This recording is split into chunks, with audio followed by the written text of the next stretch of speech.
In today's video, I'm going to teach you how to remove your account from MyFitnessPal in a few straightforward steps.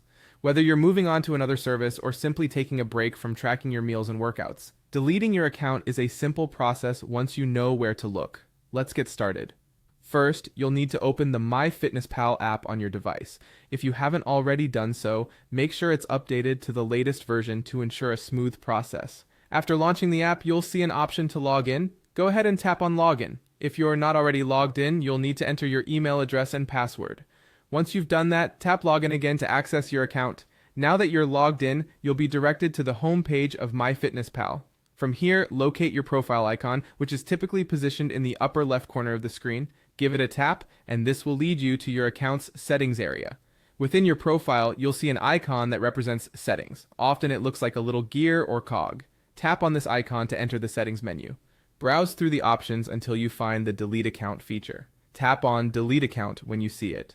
At this point, MyFitnessPal wants to make sure you're fully committed to the idea of deleting your account, especially if you have a premium subscription. You'll need to confirm that you have indeed canceled any premium subscriptions you might have. Check the box indicating that you have canceled your premium subscription. This step is crucial, as it ensures there's no unnecessary billing after account deletion. Once you've confirmed the cancellation of any subscriptions, click Continue. You'll be prompted to re-enter your password, adding an extra layer of security to ensure it's really you who wants to delete the account. After entering your password, tap on Delete Account one more time.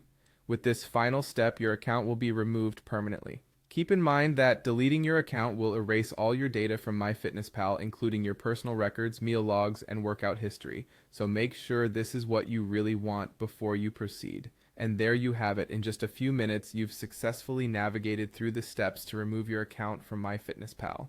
If you ever decide to come back, you'll need to create a new account from scratch, as all previous data will be permanently deleted. Thanks for watching, and I hope this guide has been helpful. Feel free to reach out if you have any more questions or need assistance with other features.